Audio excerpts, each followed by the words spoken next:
Assalamualaikum warahmatullahi wabarakatuh. Halo sobat setia Fakta Kehidupan. Tidak lupa kami sampaikan salam sehat, salam sejahtera. Semoga tercurah segala bentuk kebaikan dan juga kita semua dalam lindungannya. Seperti biasa, kita akan berbagi kisah dari yang unik, menarik sampai bikin nangis. Mari kita simak kisahnya.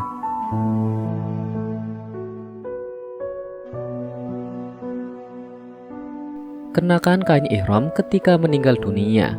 Jasad lelaki ini senantiasa sholat di alam kubur. Alam barzah atau alam kubur merupakan sebuah tempat di mana jiwa-jiwa yang telah mati menjalani masa penantian. Alam kubur itu merupakan alam ketiga yang dilalui manusia setelah alam rahim, kandungan, dan alam barzah. Di tempat itu, mereka yang telah mati menanti tibanya hari kiamat, di mana pada masa itu setiap manusia akan dibangkitkan kembali, selanjutnya untuk mempertanggungjawabkan segala lelaku yang pernah diperbuatnya semasa hayat. Dengan kata lain, alam barzah adalah alamnya orang-orang yang sudah tak bernyawa atau meninggal dunia. Sementara orang yang sudah meninggal sudah pasti tak akan melakukan suatu apapun di sana, termasuk sholat, puasa, mengaji, dan sebagainya. Benarkah demikian? Hakikatnya tidak, sebagaimana sabdanya Nabi, bahwa ternyata orang-orang saleh dan termasuk para nabi tetap bisa menjalankan sholat, mengaji, dan sebagainya, tak kala mereka berada di alam kubur. Para nabi adalah di kuburan mereka, sedang mereka melakukan sholat. Hadis riwayat Abu Ya'la. Dari hadis lain yang mempertegas akan hal ini adalah tak kalah peristiwa Isra'nya Rasulullah ke Baitul Maqdis Palestina, di mana masa itu ditampakkan kepada Nabi Musa yang sedang sholat di kuburnya. Rasulullah SAW bersabda, "Aku melewati Nabi Musa sedang sholat pada malam aku Isra'kan di sisi tumpukan kerikil merah, sedang beliau berdiri melaksanakan sholat di alam kuburnya." Hadis riwayat Muslim. Al-Imam Al-Hafiz Az-Zahabi berkata, para nabi adalah hidup di sisi Rabb mereka, seperti kehidupan para syuhada, orang-orang yang mati syahid, yang di sisi Rabb mereka. Kehidupan mereka tidak sama dengan kehidupan orang-orang nanti di akhirat. Bahkan kehidupan mereka adalah warna lain, sebagaimana telah datang dalam sebagian hadis bahwa kehidupan para syuhada, Allah jadikan ruh mereka dalam rongga tubuh burung-burung hijau yang bebas di alam surga, dan ia menuju kepada lentera-lentera yang bergantung di bawah arsy. Jadi mereka hidup di sisi Rabb mereka menurut tinjauan ini, sebagaimana yang Allah Subhanahu wa Ta'ala kabarkan, sedangkan jasad mereka tetap di kuburan mereka. Perkara-perkara ini lebih besar dibanding akal pikiran manusia, sedangkan beriman kepada perkara-perkara ini adalah wajib. Dan Allah berfirman, "Janganlah kamu mengira bahwa orang-orang yang gugur di jalan Allah itu mati, bahkan mereka itu hidup di sisi Tuhannya dengan mendapat rezeki." Quran Surat Al-Imran ayat 169. Lalu bagaimanakah kehidupan mereka di sana? Kehidupan mereka jauh berbeda dengan kita yang hidup di alam dunia, di mana kuburan mereka memperoleh kenikmatan-kenikmatan yang dilimpahkan Allah sebagaimana amal perbuatan mereka semasa di dunia. Mereka merupakan orang-orang yang dikaruniai segala kegembiraan di sisi Rabb-nya.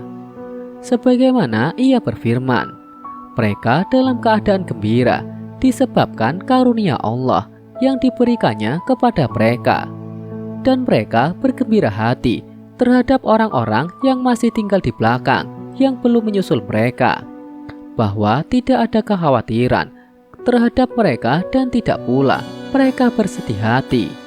Quran Surat Al-Imran ayat 170. Ada satu kisah nyata yang menjelaskan dasar teologi tersebut, yakni dialami oleh seorang soleh bernama Buya Jamhur. Begini kiranya, tak kala kuburannya digali kembali disebabkan amanat almarhum yang belum ditunaikan, yaitu mengenakan kain ihram ketika jasadnya dikubur. Ternyata jasad Buya dalam kondisi sedang sholat. Adakah ini kebetulan semata? Tentu tidak.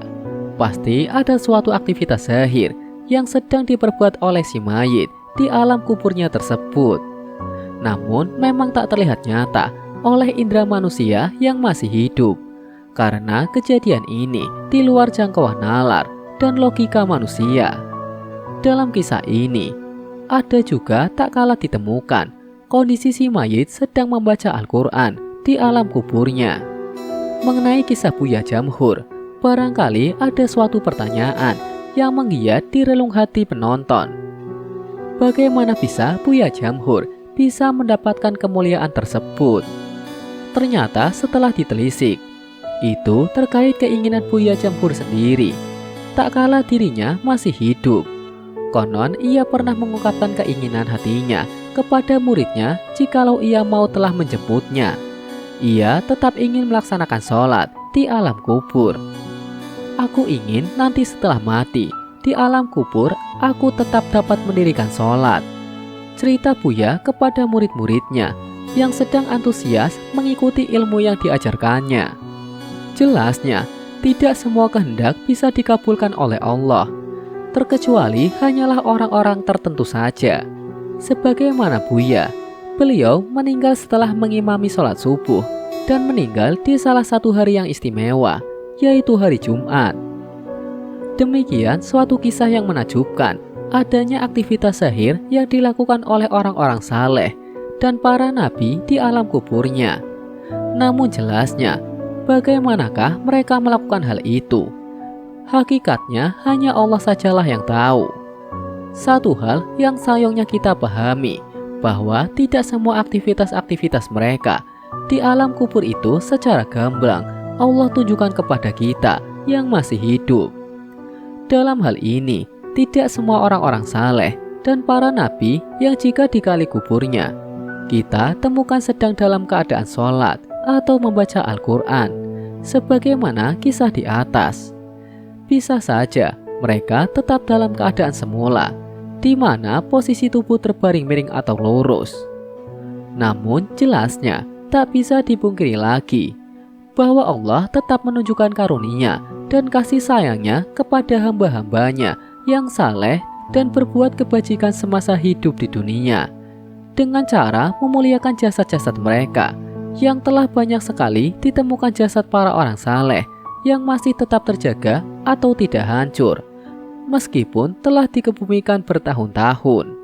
Semoga kisah di atas bisa menjadi pelajaran untuk kita semua. Sekian, wallahu a'lam bishawab.